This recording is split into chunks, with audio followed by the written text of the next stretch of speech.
Ian expected to be a hurricane. We have activated the Florida National Guard. When it makes landfall in Florida, Cubans head to the polls to vote on same-sex marriage. And the Dolphins taking one of the best teams in football down to the wire. These stories and more coming up on Newsbreak. Hello, South Florida. I'm Kenneth Bueno. And I'm Julian Davis. Today is Monday, September 26, 2022. Live from the South Florida Media Network's Biscayne Bay studios in North Miami, this is SFMN Newsbreak. As of this morning's 5 a.m. advisory, Ian has strengthened into a hurricane. It is predicted to strengthen even further as it passes into the warm waters of the Gulf of Mexico. And as the network's Aquiles Barreto reports, the latest cone has it making landfall in Florida. Floridians are bracing for Hurricane Ian as it intensifies while it nears western Cuba. Meteorologists predict the storm will peak at a Category 4 strength over the eastern Gulf of Mexico in the next few days before reaching the U.S. Current predictions have the hurricane making landfall around Tampa Bay. However, that doesn't mean South Floridians should start celebrating just yet. Tropical storm force winds may begin as early as Monday night, bringing with them heavy rains, strong winds, and flash flooding. Florida Governor Ron DeSantis is activating members of the National Guard ahead of the storm. We have activated the Florida National Guard. They are activating 2,500 guardsmen at the moment, and if there is a need for more, then we could do more. Miami-Dade Mayor Daniela Levine issued a news release urging Floridians to remain vigilant and prepared. We want everyone to ensure that their emergency equipment, their hurricane shutters, their battery-operated radios. And if you haven't had a chance to put together your hurricane emergency kit, here are a few things to keep in mind as hurricane season speeds up. You want to start with a comprehensive first aid kit, a battery-powered flashlight with spare batteries, and a portable charger for your phone.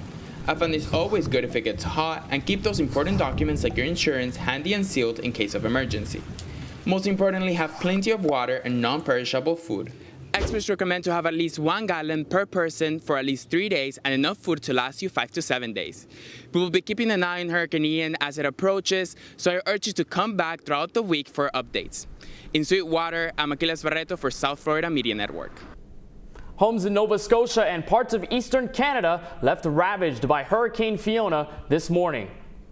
The storm made its way through the Atlantic coast as a post-tropical cyclone early Saturday morning, flooding streets and leaving many without power. Brian Button, the mayor of a town there, issued a warning to his residents to stay home as the city attempts to rebuild. Ahead of Hurricane Ian, NASA has once again postponed its Artemis 1 launch. Tomorrow would have been the 3rd launch attempt, but it was called off Saturday morning when NASA told its crew to stand down at the Kennedy Space Center. The U.S. Space Force released a forecast that found weather conditions in the Caribbean to be only 20% favorable for launch. NASA says it will continue to monitor the conditions in Florida before deciding when to reschedule the launch. The Dolphins remain undefeated after beating the #1 ranked team in the NFL and their divisional rival, the Buffalo Bills, here at home. This nail-biting game had fans on both ends worried who would come out victorious for the divisional lead. The Bills had the lead throughout most of the game with the Dolphins just barely trailing behind. Then, the Dolphins capitalized on a Bills turnover with a touchdown for the lead in the 4th quarter. Well, this is why we don't worry about anything. We've had so many lessons these 3 weeks. But, who's going to win it for us? We are 3-0, which was not the goals that we set out, but it's all we can control right now. Okay, so let's get back to work tomorrow, but enjoy it tonight. This was a special one, fellas. They all said you couldn't, and you did. The final score was Dolphins 21, Bills 19. The Phils have an early week as they play the Bengals on Thursday night in Cincinnati. The Marlins completing a weekend sweep of the Washington Nationals, and as the network's Atlanta Key reports, the final game included a special recognition for FIU Panthers. Baseball season continues, and last Sunday the Marlins played against the Washington Nationals, but this game brought FIU Panthers to the stadium for FIU Day. Oh, I love it. Oh, we love it. I love that you guys do this. This is awesome. Yeah. We go to all the alumni things. Yeah, all the business alumni and education alumni events we go to. This past Sunday, FIU Panthers made their way into the Marlins' home to celebrate FIU Day. Students, faculty, and alumni repped their Panther pride with Marlins and Panther merch. No, because our daughter. No, our daughter goes there goes to now. FIU. And our son. And our son. FIU's mascot Rory made a special appearance at the game, adding to the fun of the event. People of all ages participated, but some came with the mission of helping others. We're doing like a philanthropy event for our sorority, Ale Pi, and we're raising money for juvenile arthritis. So we happen to be doing it on the same day as FIU Day, and we just wanted to come hang out. Yeah, the event is called Strike Out Arthritis, and we decided to partner with the Marlins this year. Elena Key for South Florida Media Network. Cubans casting votes over the weekend for a law that could one day legalize same-sex marriage on the island. That's still ahead, and so is the story. Doesn't matter where we're from, we can just be together and enjoy a beautiful Sunday evening. Miami Beach celebrating Hispanic culture and the art that makes the city world famous. We'll be back in just a few minutes. When I was in foster care, I never knew when I would have to move, so I always had my suitcase ready to go. Then one day, I was adopted. My new parents opened their hearts and home to me. My parents cook my favorite breakfast for me every morning. My parents take me on trips I never thought I would go on. They gave me a home and an even better reason to use that suitcase. My parents aren't perfect, but they're perfect for me. With Julia's autism, loud sounds can be too much. But she still loves to make music. Yeah. Play band. Early screening for autism can make a lifetime of difference. Find out more at screenforautism.org.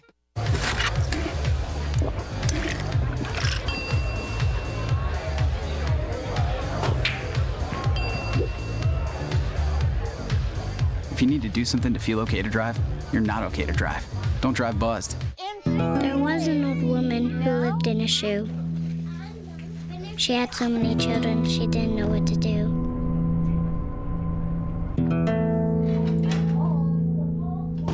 She gave them some broth without any bread and kissed them all soundly. Lights out. Good night. And put them to bed. Hunger is a story we can end. End it at feedingamerica.org. I help our fellows design their paths as creative entrepreneurs. My experiences serving startups, creative businesses, and cultural organizations, and my journey as a queer mixed immigrant with Haitian and Arabic roots, inform the co-creative environment we foster at Radcliffe. We leverage our collective diversity to encourage the building of lifelong personal learning networks and mindsets that stimulate continuous innovation. Wait, what happened to the teleprompter?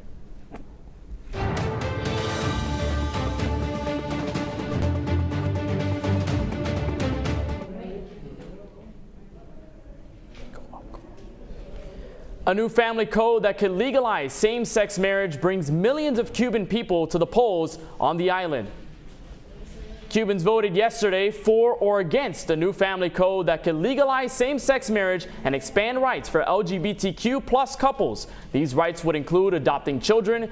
Cuba's President Miguel Diaz-Canel says he expects a positive turnout on the historic referendum.